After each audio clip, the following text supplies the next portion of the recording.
Things You Didn't Know, PowerPoint Edition, Part 5.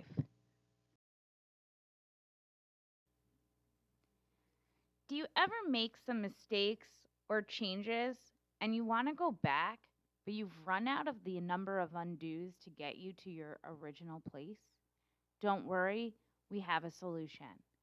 To increase the number of undos that are available for you, all you need to do is go to File, Options, and from the PowerPoint or Word options pop-up, go to Advanced, and right here, you can increase the maximum number of undos that are available for you. Simply change this number. 150 is the maximum number of undos. I'm going to go for the max.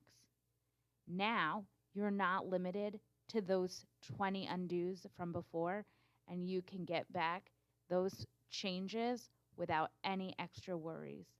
Have a great day.